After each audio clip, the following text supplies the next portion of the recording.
Fala, meu querido! Se você chegou até aqui, significa que você está realmente interessado em dar seu próximo passo na área elétrica, já que você poderia estar fazendo muitas outras coisas, porém decidiu dar prioridade para o seu sucesso profissional e principalmente financeiro. Então, meus parabéns pela decisão. Esse vídeo ele foi feito justamente para pessoas que se sentem inseguras em assumir uma instalação elétrica inteira, seja por falta de conhecimento ou por experiência, seja também pelo medo de cometer algum erro que vai sujar seu nome na praça, né? Eu entendo bem essa sensação de não estar 100% pronto para encarar qualquer problema elétrico.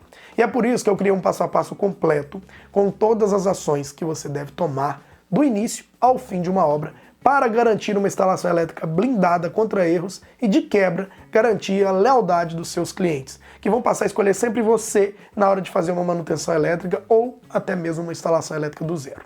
Aqui nós veremos o processo que te blinda daquela insegurança de ter feito um serviço ruim, te tirando daquela sensação de que o cliente pode te ligar a qualquer momento reclamando do serviço prestado que não foi de qualidade.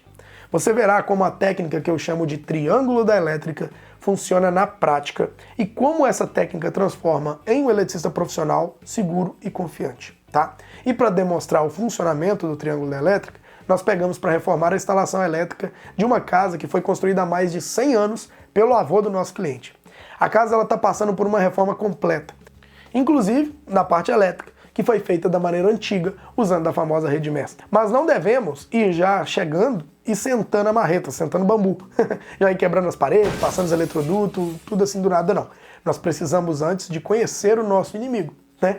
A primeira visita que a gente fez foi para conhecer a edificação e conversar com o proprietário. Com esses dois primeiros passos, nós podemos começar a pensar e projetar como vai ficar a instalação, mesmo se a instalação não tiver um projeto arquitetônico, como foi este caso.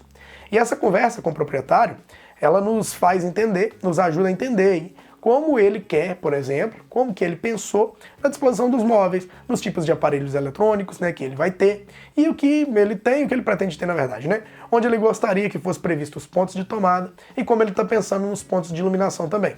Só depois dessa primeira visita que a gente deve sim começar a elaborar o projeto, tá? Pegue as medidas de todos os cômodos, as possíveis interferências, né, que podem acontecer também, como por exemplo as colunas, onde tem laje, onde vai ser apenas forro de teto, prevê onde será instalado as hastes de aterramento, enfim, você vai desenhando a edificação em um papel, vai fazendo um croquis para que você anote tudo e acabe não esquecendo de algo que o cliente te disse lá na hora dessa visita. Aí sim, com o croquis, com as informações que seu cliente te passou, você já pode começar a projetar a instalação elétrica da edificação. E foi isso que nós fizemos. Nós pegamos todas as informações que o cliente nos passou e juntamos com o nosso levantamento arquitetônico para fazer o projeto elétrico da casa. Essa etapa ela é primordial para uma boa instalação. É na etapa de projeto que nós planejamos não apenas a instalação, mas também nós podemos prever quanto custará ao cliente toda essa obra.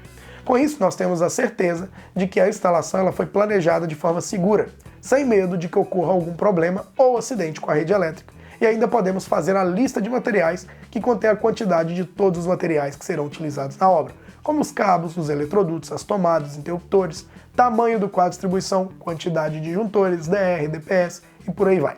Assim, o cliente ele pode se programar com antecedência para comprar os materiais, para gastar com isso e terá certeza de que não comprará produtos a mais ou a menos do que o necessário para a execução da sua obra. Bom, André, então agora sim é hora de pegar a marreta e começar a obra, certo? Não, ainda não. Primeiro nós precisamos planejar como será feita a execução dessa obra, por onde começar e criar as etapas e principalmente as metas diárias. Nós precisamos otimizar o nosso tempo. Lembre-se sempre, tempo é dinheiro. Nós vamos começar fazendo as marcações de onde ficarão as tomadas, os interruptores e o quadro de distribuição. Agora sim, a obra planejada, marcações feitas, bora botar a mão na massa e começar a distribuir os eletrodutos, instalar as caixinhas 2x4, 4x4, tudo nas alturas corretas, de acordo com as normas e conforme a gente já projetou. Uma coisa que eu sempre indico é o uso do eletroduto de no mínimo 3/4 polegada, no mínimo, tá? Ninguém merece sofrer passando cabo aí em eletroduto de meia polegada. O bom nesse tipo de instalação é que podemos furar as caixinhas octogonais que já estão lá chumbadas no teto para usar como caixas de passagem, passando a nova rede de eletrodutos que a gente projetou. Além de poder também reaproveitar parte da infraestrutura existente, como por exemplo, alguns pontos de interruptores e de tomadas. Nós podemos também deixar as esperas sobre a laje, dos eletrodutos, que chegam ao quadro de distribuição e fazer toda essa nova distribuição. Mas no caso da instalação não tiver acesso por cima da laje, você pode fazer a rede aparente embaixo da laje e depois o seu cliente ele pede para fazer o rebaixamento de teto, tá? Das duas maneiras, tá tudo certo, tá tudo correto. Infraestrutura pronta, hora de passar os cabos. Mas antes de passar os cabos, é preciso cortar os excessos de eletrodutos nas caixinhas e limpá-las, retirando qualquer sujeira que possa ter, como por exemplo, massa de cimento, gesso, enfim, qualquer coisa que não deveria estar lá e atrapalhe o nosso serviço. Agora sim, é a hora de interpretar o projeto elétrico. Vamos ver por onde e quais circuitos que irão passar naquele trecho. Nesse momento, é sempre bom ter uma caneta marca-texto para você ir ticando, né, o que você já fez e o que você tem que fazer. Agora é sondar os dutos e passando os circuitos até seus respectivos pontos de uso. Uma sugestão que eu dou é que vocês façam as prumadas que passam pelo teto primeiro, para depois fazer as prumadas que descem para as caixinhas nas paredes, né? Pessoal, aqui ó, uma dica para vocês, o cabo ele já vem no rolo, você faz um furo na frente e atrás, empilha todos eles, você põe todos os cabos empilhados, um rolo em cima do outro, aqui estão de todos os circuitos que a gente vai passar, e junta todos, que se você passar a tirar eles assim, ó, aqui direto no rolo assim, ó, eles vão sair tudo sem embolar, entendeu? Então essa é uma dica aqui, você empilha, faz um furo até no último você fura só a cabeça dele, né? Então vem no último rolo, você vai passar, de preferência também vai seguindo as seções, tá? E aí você junta todos esses cabos aqui, faz a furação e tira tudo no mesmo buraco. Aí fica bem organizado. E também se você quiser uma lata, que a gente vai fazer, que a gente vai pôr todos os cabos dentro de uma lata, dentro de um balde, tá? Se você não tiver com cabo no rolo, você pode colocar e tirar todos junto pelo centro do cabo, pelo miolo do cabo, que vai ficar ótimo, tá? Ah, detalhe pequeno, hein? Não se esqueça de deixar os cabos identificados, para que na hora do fechamento do quadro não tenha confusão, você saiba quem é quem. Uma dúvida muito comum é com relação à sobra de cabo no QDC. Então se liga, eu vou dar uma dica de ouro sobre esse assunto, tá bom? Aí vem aquela dica de sobra no quadro aqui, ó. Eu sempre gosto de dar isso aqui de volta com cabo, com sobra de cabo, tá? Uma volta no quadro, vamos dizer assim, que é um quadro longo. Você vem aqui e marca assim, ó, só na mão mesmo no olho. Então eu dou uma volta no quadro, tá? E aí eu faço o seccionamento desses cabos aqui. Depois de passar das fiações dos circuitos, é hora de passar, né, o cabeamento da entrada do QDC. Mais uma vez, vamos no projeto para sabermos por onde esses cabos irão passar e se será necessário fazer um serviço de aterramento na edificação. Os cabos de alimentação sairão de forma aérea do padrão de entrada, né, dessa casa até o QDC, que está no corredor. O padrão de entrada é um bifásico de 60 amperes e não iremos mexer nele, apesar de estar um pouquinho torto, que nem vocês podem ver. Conforme está no projeto, a gente vai alimentar com um cabo aí triplex de alumínio de 25 mm, né? Já o cabo que alimenta o disjuntor geral, que fica no QDC, ele é de cobre de 16. E por que foi projetado assim? Bom, por dois motivos. Primeiro que o cabo de alumínio ele é mais barato que o cabo de cobre e ele é feito para ficar em instalação aérea externa. E segundo, o seu peso é bem menor em relação ao cobre, tá? Então, por que não pode ligar o cabo de alumínio direto no disjuntor, né, da casa, lá no quadro, André? Por um simples motivo, meu querido. A norma ela não permite o uso de cabos de alumínio em instalações residenciais, apenas em instalações aéreas. E tem um detalhe que você precisa ficar atento: o uso de conectores próprios para fazer essa emenda, né? Os conectores eles têm que ter separação bimetálica. O alumínio com o cobre, que é conectados diretamente, eles sofrem uma reação conhecida como corrosão galvânica, o famoso zinabre. Então, isso você tem que usar o conector apropriado para fazer esse tipo de conexão, tá? Outro detalhe também que costuma deixar muitos eletricistas confusos é sobre o uso do aterramento do padrão da concessionária. Eu posso ou não utilizar esse aterramento, André? Bom, a maioria das concessionárias, elas exigem que o padrão de entrada possua um aterramento, né, e que o neutro dela seja interligado a esse aterramento. A função principal desse aterramento é equilibrar a corrente no neutro da rede, devido ao desequilíbrio das cargas geradas lá no transformador. Sendo assim, na teoria, esse aterramento não é para proteção, mas sim funcionalidade. E apesar da norma citar o uso desse tipo de aterramento, e até permitir em alguns casos, que ele é conhecido como TNC, onde o terra e o neutro estão compartilhados, né, a mesma norma cita que esse tipo de aterramento deve ser evitado, que o condutor que está sendo compartilhado, também conhecido como condutor PN, deve ser separado em condutores distintos, um para funções de neutro e outro para funções de condutor de proteção, separando no ponto de entrada ou a partir do quadro de distribuição principal. Sendo assim, a gente visa uma economia para o cliente. Você pode levar o neutro, né, compartilhado até o quadro de distribuição e chegando lá você separa o neutro e o condutor de proteção, tá? Em dois barramentos distintos. Um barramento de neutro e outro barramento de terra, tá? Além disso, você pode ainda dar uma reforçada no aterramento do seu quadro de distribuição e fazer um aterramento à parte, que foi o nosso caso aqui, ligando esse aterramento lá no barramento de terra ou no cabo, né, de neutro que vem aterrado, fazendo assim que o seu aterramento seja um sistema TNS, pois no quadro de distribuição vão chegar o terra e o neutro separados. Foi isso que a gente fez, né? A gente fez um aterramento na lateral da casa, reforçamos, né, o sistema de aterramento da concessionária, interligamos lá no condutor de neutro em cima da laje e já passamos os cabos dos circuitos de alimentação do QDC e também os cabos de aterramento. Agora vem uma das partes que eu mais gosto, né? Fazer a montagem do quadro de distribuição. Essa é uma das etapas que eu considero primordiais em uma instalação, pois para mim o quadro de distribuição é o coração da edificação. Como eu disse antes, a entrada do nosso QDC é um bifase 220 volts com 12 circuitos distintos, DR e também DPS, tá? Como os cabos já estavam identificados com uma fita, basta anilharmos todos os cabos de acordo com seus circuitos respectivos. Depois, a gente pensa numa organização interna de como que ele vai ficar. Veja só, onde a montagem dos barramentos de neutro e terra ficará melhor para que não atrapalhe essa nossa montagem. Lembra daquela quantidade de sobra de cabo que eu falei? Bom, é por esse motivo aqui, ó. Particularmente, eu gosto de separar os cabos de neutro e deixá-los passando para um lado e os cabos de terra passando para o outro lado do quadro. Agora basta a gente colocar o miolo do quadro, instalarmos os disjuntores, DR, DPS, colocar os terminais nos cabos e fazer as ligações. Um outro detalhe, né, do motivo de gostar tanto de montar QDC é porque significa que a obra também está acabando.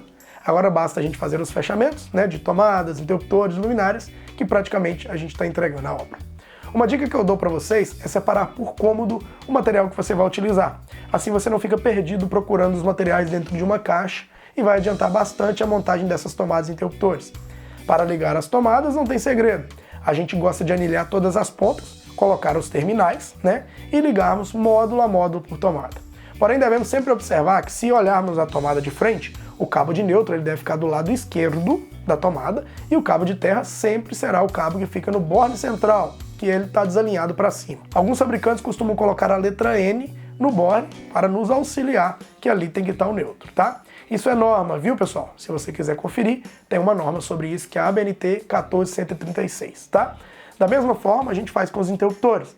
Anilhamos as pontas e prendemos nos bornes, sempre utilizando o borne central para ligar a fase e os bornes laterais para sair com retorno ou balanços, caso seja um interruptor three-way. Já para iluminação e chuveiro, basta utilizarmos os conectores nas pontas para fazer as ligações. E por fim, com tudo ligado, basta fazermos os testes de funcionamento de cada ponto de utilização e também a iluminação por completo para ver se está funcionando. Caso esteja tudo ok, podemos considerar a obra acabada. Então vocês perceberam como que é importante ter um conhecimento na parte tanto na elaboração de um projeto, quanto na leitura e na interpretação para executá-lo? O conhecimento na elaboração do projeto ele te permite gerar economia para o cliente, pois será dimensionado o sistema e os materiais de acordo com a necessidade, evitando aquelas sobras e aqueles desperdícios. Por isso, anota isso. Leitura e interpretação de projetos elétricos é um dos conhecimentos fundamentais para se tornar um eletricista profissional. Outro conhecimento super importante é a montagem do quadro de distribuição, já que ele é o coração de uma instalação elétrica. E por fim, é extremamente necessário fazer todos os testes antes de entregar uma obra para o cliente. Fazendo mesmo uma inspeção visual e verificando se está tudo ligado certinho, conferindo o aperto de todos os parafusos, dos disjuntores, das tomadas, dos interruptores e, por fim, fazendo todos esses testes de funcionamento. Enfim, se certifique que as instalações elétricas foram feitas com perfeição. E são justamente esses três conhecimentos. Primeiro, o projeto elétrico. Segundo, QDC. Terceiro, instalações elétricas, que formam aí o triângulo da elétrica. Ou seja, um método poderoso que permite um eletricista executar qualquer instalação elétrica. Antigamente, esses três conhecimentos eles só eram dominados por uma pequena parcela de eletricistas, digamos assim, de alto padrão. E esses eletricistas, eles usaram o triângulo da elétrica por muito e muito tempo, sem se preocupar em compartilhar esse segredo. Acontece que eu acredito muito que o conhecimento tão poderoso como esse, ele não deveria ser mantido escondido. Eu acredito que o triângulo da elétrica ele deve ser uma ferramenta que todo eletricista tem direito de usar e, com isso, ter a vida totalmente transformada. Então, depois de muitos seguidores me pedirem para compartilhar as técnicas, que me tornaram o eletricista profissional que eu sou hoje, eu decidi dar a minha ajuda pessoal na sua carreira e compartilhar todo o conhecimento do triângulo da elétrica, para que você seja tão capaz quanto eu de executar uma instalação elétrica completa como a que eu demonstrei nesse vídeo. tá?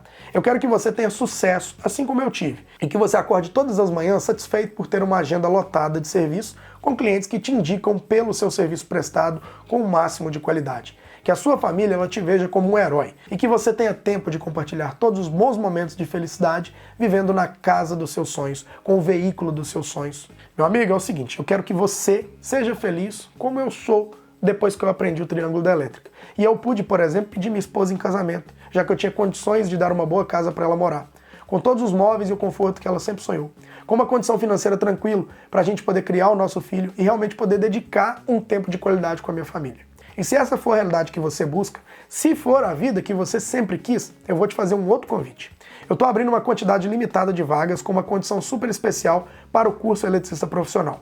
O curso que te ajuda a dominar o triângulo da elétrica, ou seja, dominar os 3 conhecimentos que te permitem executar qualquer instalação elétrica com perfeição e tudo isso seguindo um passo a passo para te blindar contra erros. Sem contar também que você será certificado pela empresa que tem o maior canal do mundo que ensina elétrica no YouTube. Tudo isso contando com uma condição limitada e exclusiva para quem nos acompanhou até aqui, nesse exato momento, e está interessado em crescer como eletricista. Então, se você quer dominar as instalações elétricas de uma forma que os seus clientes nunca mais vão confiar em outro profissional para fazer os serviços elétricos deles, e de quebra, ser reconhecido por todos como um profissional sério, competente e confiável, e se também você deseja ser capaz de faturar R$6.000 em uma única instalação elétrica e contar com a estabilidade de uma profissão que é requisitada em todo lugar e nunca, mas anota isso, nunca vai se acabar, e se seu objetivo também é construir uma carreira de sucesso na área elétrica, ter dinheiro o suficiente para poder dar à sua família a vida que eles merecem e ter tempo de sobra para curtir tudo isso com eles, então o curso de Eletricista Profissional é o próximo passo perfeito para você agora. Então, ó, clica no link que está na descrição para acessar um vídeo onde eu te explico em detalhes a condição super especial que eu preparei para você adquirir o curso Eletricista Profissional agora. Combinado? Então, ó, clica no link da descrição e eu te espero no próximo vídeo.